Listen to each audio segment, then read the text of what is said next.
Not all heroes wear capes, some wear cowboy boots. This is Sam Elliott's story. Before we dive into Sam Elliott's story, if it moves you even a little, hit that subscribe button now. Real stories like his deserve to be heard, and you caring means the world. Don't miss more inspiring moments. Join our family and keep the legends alive. Subscribe. It's more than a click. It's a promise. Sam Elliott, the voice, the mustache, the legend. For decades, he's been the face of Western grit, calm, strong, unforgettable. Audiences watched him ride across dusty plains, speak hard truths, and define the cowboy archetype. But behind that iconic voice is a life of struggle, heartbreak, and recently, a deeply personal confession that moved fans to tears. This message wasn't for Hollywood, it was for his followers, and it revealed a side of Sam many never saw coming. His journey started with a dream and a difficult reality. Born August 9, 1944 in Sacramento, his mother was a state diving champion turned teacher. His father, a predator control specialist, came from a long Texas line. One ancestor served as a surgeon during the Battle of San Jacinto. At 13, the family moved to Portland, Oregon. He finished high school in 1962 and began college at the University of Oregon. But after just 2 terms, he left and enrolled at Clark College. That's where acting found him. He played Big Jewel in Guys and Dolls, and the local paper said he should go pro. Encouraged, he returned to college, but tragedy struck. His father died of a heart attack. Sam was only 18, and the loss cut deep. "My dad died thinking I was a total idiot for wanting to be an actor," he later said. That pain became fuel. Despite his father's doubts, Sam couldn't let go of his dream. "You've got a snowball's chance in hell," his dad had told him. Still, Sam pushed forward, with belief and hard work. Before the cameras, there was cement and sweat. In Los Angeles, he worked construction jobs to stay afloat. One job led to a break. He was helping a friend with cement when he met an assistant director who invited him to a set. That moment changed everything. His first film credit came in Butch Cassidy and the Sundance Kid, 1969. One line, off camera. But for Sam, it meant the world. He was on set, watching legends, finally in the game. More small roles followed. Judd for the Defense, Gunsmoke, Lancer, Mission, Impossible. He wasn't famous yet, but he was building something real. In 1972, he appeared in Falstaff beer commercials as a rugged cowboy, a role that fit like a glove. His image and voice became unforgettable, even if stardom was still out of reach. That changed in 1975. Sam starred as Charles Wood in I Will Fight No More Forever, a powerful TV film about Chief Joseph. His performance showed depth beyond the cowboy typecast. Then came Lifeguard in 1976, a quiet but impactful film. As Rick Carlson, Sam played a man questioning his life choices. It wasn't just a role, it was proof he could carry more than a look. He could carry a story. It was a very human story. Variety magazine didn't love the film, calling it unsatisfying, but they noticed Sam. Elliott, who has some beefcake value, projects a character who is mostly a passive reactor, they wrote. It wasn't glowing, but it was a step forward. Sam was no longer just a background face. Not every role worked out. In 1974, he played Abel Knievel in a TV pilot. It sounded promising, a motorcycle stunt competition against a female rival, but CBS passed. Years later, someone told Sam it was on YouTube. His response? F me. That's Sam. He owns his flops, laughs, and moves on. Even with setbacks, something about Sam always stuck.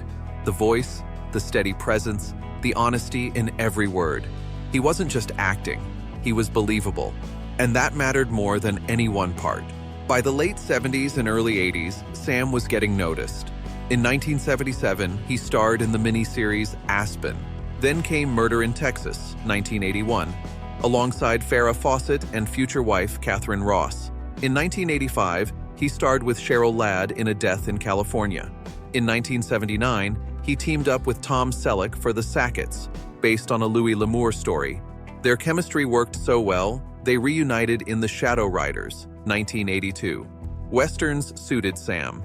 The voice, the look, the calm strength. In Mask, 1985, he played opposite Cher in a key supporting role. And in Prancer, 1989, He showed a tender side as a strict but loving dad. Tough outside, warm underneath, a theme that kept drawing fans in. He continued appearing in shows like Felony Squad, Gunsmoke, Lancer, and Hawaii 5-0, along with TV movies. One standout was Buffalo Girls, 1995, where he portrayed Wild Bill Hickok. In 1986, he took the lead in Gone to Texas, playing Sam Houston, a fighter, leader, and key figure in Texas history. It was a bold role, and Sam delivered. By 1989, he was in the action film Roadhouse with Patrick Swayze, playing Wade Garrett, mentor, fighter, and all heart. In 1991, he and Catherine Ross starred together in Conager, based on another Louis L'Amour story. Their on-screen connection made the film a fan favorite. Then came two career-defining roles. In 1993, he played General John Buford in Gettysburg and Virgil Earp in Tombstone. His quiet intensity stood out, even among stars like Kurt Russell and Val Kilmer. In 1998, he left a lasting impression in The Big Lebowski. As the stranger, the film's wise narrator, he didn't need much screen time to become iconic. That deep, steady voice lingered long after the credits. Sam kept taking strong roles. In We Were Soldiers, 2002, he was the hard-edged Sergeant Major Plumley. A year later, he played General Thaddeus Ross in Hulk, a tough but principled figure. He rarely led the cast, but his presence anchored the screen. In 2005, Thank You for Smoking gave him a layered role as a former cowboy spokesperson battling cancer, ironic, painful, and perfectly suited to Sam's style. He even lent his voice to Barnyard in 2006 as Ben the Cow, proving that even animated animals sound wiser when voiced by Elliott. In 2007, he entered the superhero world in Ghost Rider as Carter Slade and joined a star-studded cast in The Golden Compass, playing Sky Cowboy Lee Scoresby. Short roles, but memorable. He popped up in the Air as a calm airline pilot, and fans of Parks and Recreation loved him as Ron Dunn, the hippie counterpart to Ron Swanson. Small appearances, big impact. A Sam Elliott specialty. Sam Elliott's appearances might be few, but he always leaves an impression. Between voice work in Marmaduke, 2010, and a football coach role in Draft Day, 2014, he kept busy. Then, 2015 marked a big comeback. That year, he starred opposite Lily Tomlin in Grandma, led the romance I'll See You in My Dreams, and appeared in Digging for Fire. He also won the Critics' Choice Television Award for Best Guest Performer in Justified. It was the start of a new wave of respect and recognition.